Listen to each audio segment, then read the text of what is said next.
Well, it's another new year, and I'm kicking things off with testing out some new gear. So in this video, I'm going to share with all of you a first look at some of the things that I've been using and will be continuing to use on the trail in 2026.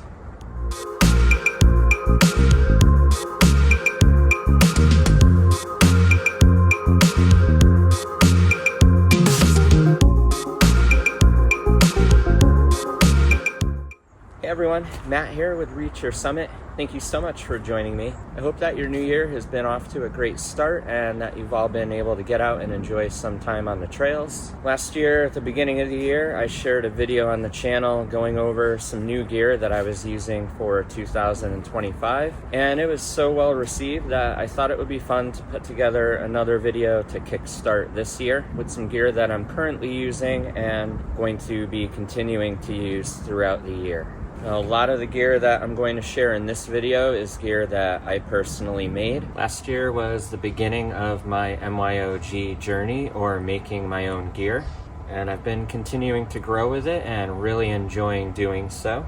There are a couple of things that I did not make, but I thought I would give you all a first look at what that gear is. My big focus with a lot of this gear was more for around this time of year, so winter time, although it doesn't look like it right now. A lot of the snow has already melted, but also to have some gear that I can utilize during the shoulder seasons and times when hunting season might be taking place. So let's kick things off with this pack here. This is another pack that I made. I got the idea for this pack from some hikers who have influenced my hiking style over the years, my love for ultralight backpacking. I had been going through some books of mine recently, books by Ray Jardine, like his Beyond Backpacking and Trail Life books, Mike McClellan's ultralight backpacking tips, Gossamer Gear founder Glenn Van Pesky and his Take Less, Do More book.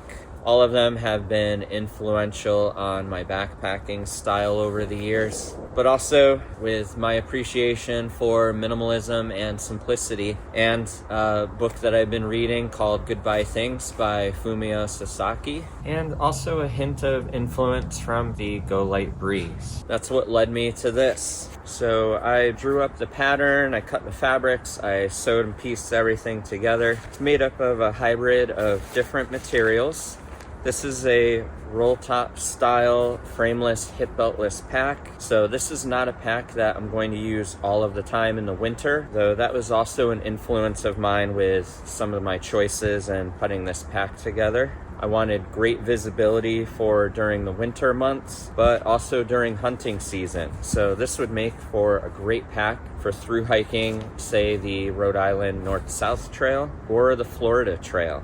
So the total internal capacity for this pack is 35 liters, or around 2,100 cubic inches. And with all the external pockets included, it brings it to around 50 liters, or around 3,000 cubic inches. 35 liters, I feel, is the perfect capacity for through hiking those trails like the North-South Trail or the Florida Trail, and many other trails. This is kind of the sweet spot for me with internal capacity, and then having all the external pockets for additional storage if needed for most applications. This isn't a capacity that I would go with for every trail or every location. It all depends on the trip type, what my goals and objectives are, and the location that I'm in. So whether or not I use this or one of my other packs I made or something else would all be determined by all of the trip research that I'm doing before I even step foot out on the trail.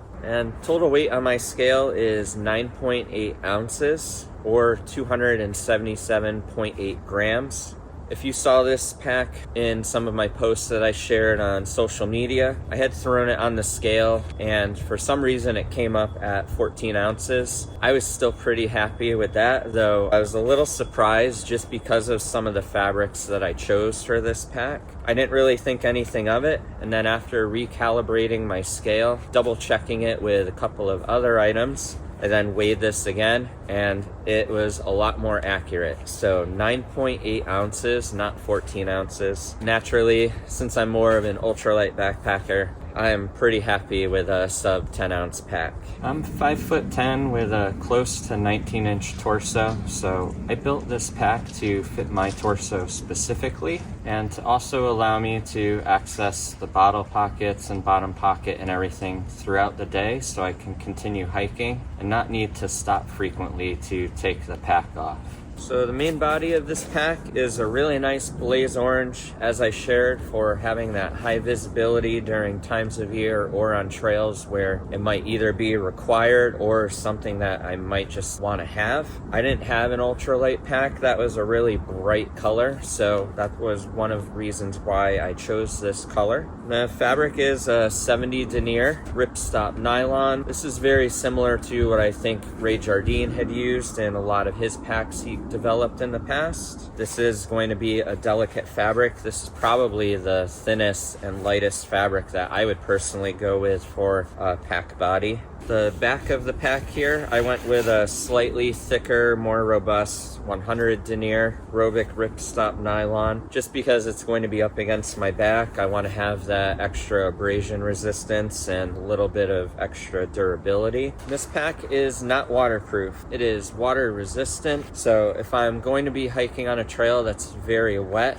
or I'm anticipating a bit of rain on a shorter backpacking trip, I can line this with a Nylofume pack liner or a trash compactor bag, which I typically do. For the outer front pocket, I went with 4 ounce per square yard polyester knit mesh. This is almost like a gym bag mesh, and I use that for the side bottle pockets too. You can fit quite a bit inside of this outer front pocket here, and the bottle pockets can fit 2 1-liter bottles, such as your Smart Water bottle or your Canuck Through bottle or Igneous Gear Nobo bottle. I chose this mesh just for increased breathability, quick drying time. It's also really nice to be able to see things a lot easier and find them when you need to pull them out of the pockets. But also, if I'm going to be out in rain or snow, it's just going to seep right through this mesh here. It's not going to get collected like it could with a closed-in mesh, which might take a little bit longer to dry, like a Lycra mesh. That said, I did go with ultra mesh for the bottom pocket, just because when I'm sitting this down on the ground, I want to have that slight increase in protection with the bottom of the pack and a little bit more durability. And this is utilizing a new 5mm by 5mm grid UHM WPE, or ultra high molecular weight polyethylene. This is a little bit softer, a little bit stretchier, and a little bit lighter than what you'll find on a lot of the other ultralight packs out there at the moment.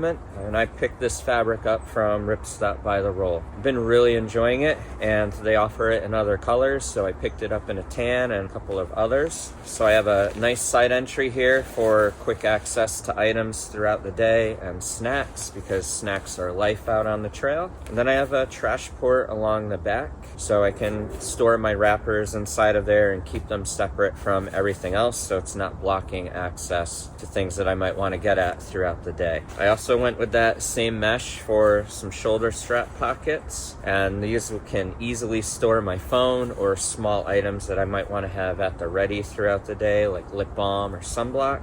I have a single shock cord compression strap here. This is more for keeping my trekking pole or my umbrella secure. The very quick, easy buckle closure system with a single strap at the top, so I can store a beer canister over the top of the pack if I'm on a trail that requires it. Different colored button snaps, so I have red and yellow to go with the orange. And then I reinforce the seams with a gray grosgrain inside. Along with the button snaps, I also have a 5/8 inch buckle here to give it an additional closure. A hole loop.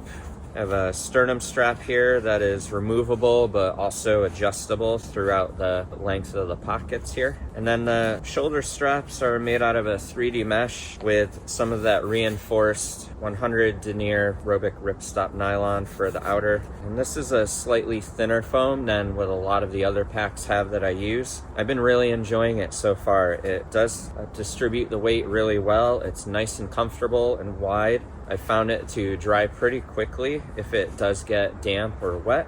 And that's pretty much it for this entire pack here. So again, this is a very specific pack for very specific conditions. Total weight that I would be comfortable carrying in this pack would be around 25 pounds. I'd say you could carry 30 in it, but you might be pushing it just because there's no real structure to it. It is a frameless, hip beltless pack, but I'm pretty stoked with how it came out. I'm looking forward to seeing how this 70 denier material continues to hold up.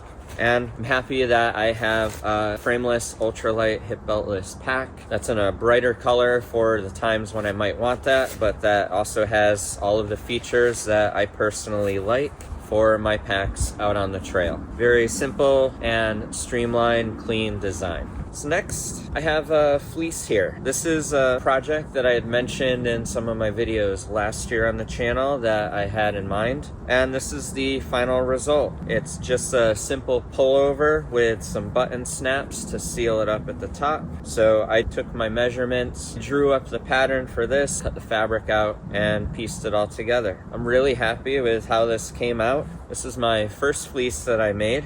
This is made out of Polartec Alpha Direct wool. This is basically like Polartec Alpha Direct, which has been a game changer for me over the last few years on trail. So the polyester loft is replaced with a wool content. This is size, to me, this is more in line with a men's medium or a unisex medium. Total weight on my scale is 6.5 ounces or 184.2 grams. I have an elastic in the top here to give it a little bit of stretch, and then I also have elastic cuffs for the wrists. Overall, I really like this material. It does breathe pretty well with the nice wool loft inside. It does help retain a bit more heat. It provides a little bit more warmth. I've been able to comfortably hike in this in 40-degree temps with just this on over a base layer. You can easily pair it with a rain shell or a wind shell over it if you want to trap a little bit more heat. I made this specifically for the colder and chillier months, though this could cross over into 3-season use depending on the individual. Dries pretty fast. My one gripe with this material is that it does tend to pill quite a bit. That's something that I don't like, but overall I've been really happy with it, and I'm looking forward to seeing how it continues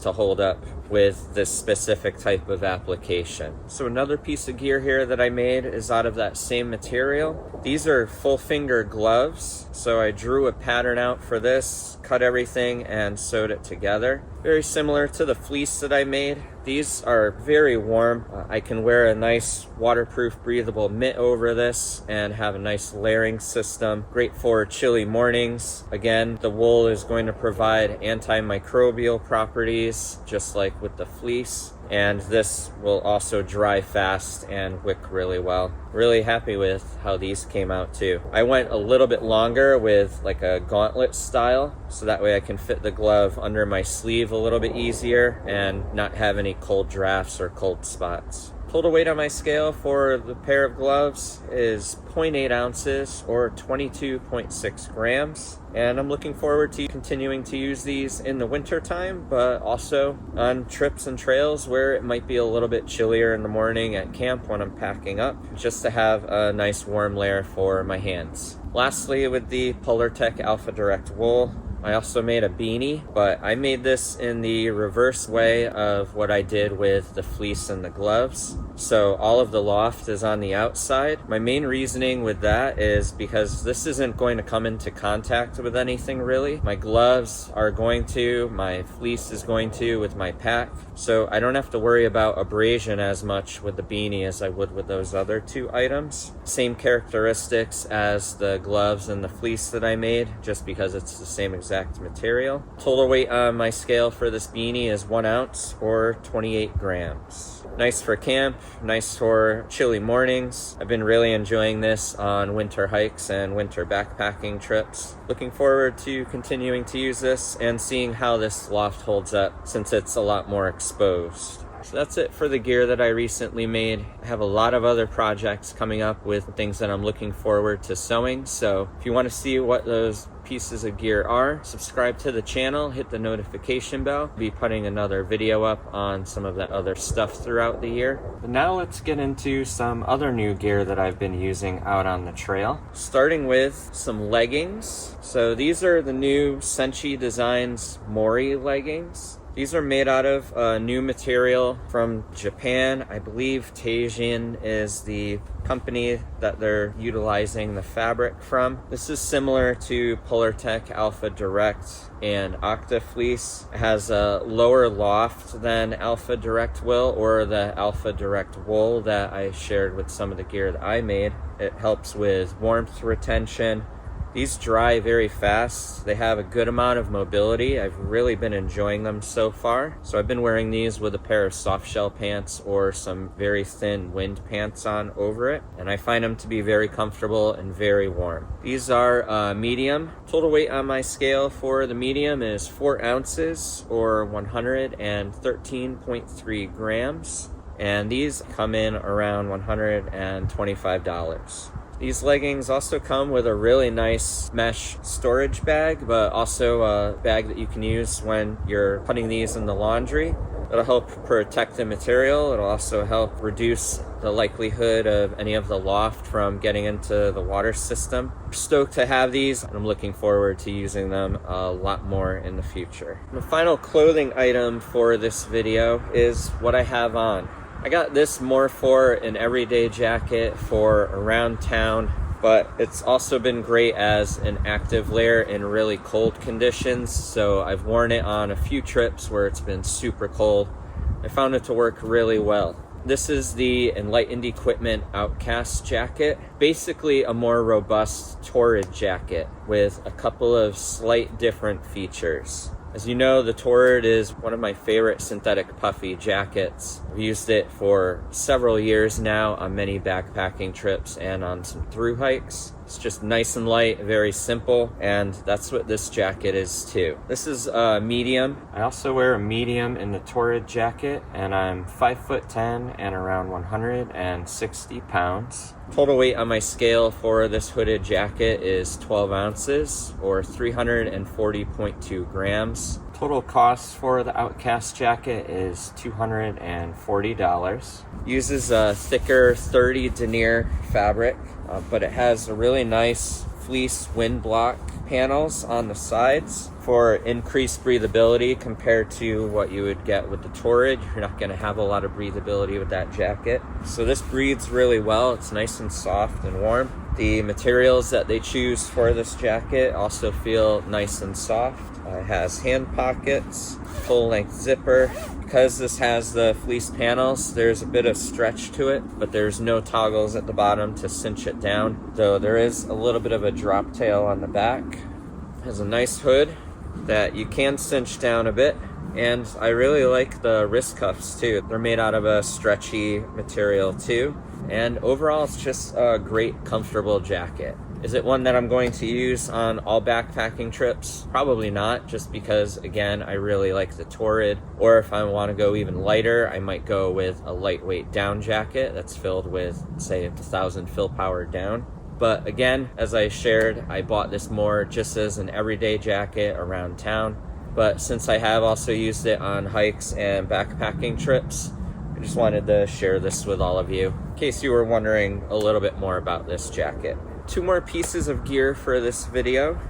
Here I have the Kahtoola Ghost Microspikes. These have been wonderful. I've really enjoyed these so far. I really like the fit compared to the regular Microspikes. I find that it's a lot more form-fitting around the foot, more sock-like, good amount of bite on icy terrain and hard-packed snow and ice. But what's really nice about these is they are half of the weight of the regular Microspikes. So on my scale, these weigh 7.5 ounces or 212.6 grams. I went with a size large, It works really well with all of my Ultra footwear that I've been wearing them with. Another nice thing about these is they don't tend to attract or build up a lot of snow underfoot like the regular Microspikes can. And that's just because of the TPU material that they're using here, rather than having just chains throughout the whole entire bottom of the spikes. Very comfortable, very light. I am very confident when I'm walking around on ice in these, and they come with a nice light storage bag too. And total cost for the Kahtoola Ghost Microspikes is around $104. The last piece of gear that I have here, these were gifted to me. They were made by a fellow hiker, Mike. Thank you so much for these. I'm really looking forward to using them. These carbon fiber stakes were handmade by Mike. I have 6 of them here. They weigh half an ounce for all 6, or around 14 grams. And I'm really looking forward to using these this year with my tarps or my Metaphysics abode. I haven't used these yet just because the ground has been rock solid. It's winter time, and these are not made for this. They're not going to have a lot of holding power, but they'll work great for the perimeter of my abode or my tarps. And then where I have the apex of the tent or the ridge line of my tarp, I'm going to use a thicker stake, just because I want something with a bit more holding power to it for where there's going to be a bit more tension. These remind me a lot of the AT stakes or the AT stakes back when that company was around. Looking forward to seeing how these hold up throughout the year. So, thank you. Well, there you have it. That's some of the new gear that I've been starting to use and what I'll be using out on the trail this year. I hope that you enjoyed this video. If you have any questions on any of this gear that I shared in this video, please feel free to leave them in a comment below, or you can contact me at any time at reachyoursummit.net. What are some things on your list this year? What are things that you're looking forward to using? Leave those in a comment below too. I'd love to hear what you're all looking forward to putting to the test out on the trail this year. If you like this video, hit the like button. I want to thank you all for watching. Thank you for subscribing to this channel. I greatly appreciate it. Look forward to sharing a lot more content with all of you this year here on this channel. I hope you're all doing well. I hope you're able to get out and keep enjoying time on the trails. And until the next one, see you out there.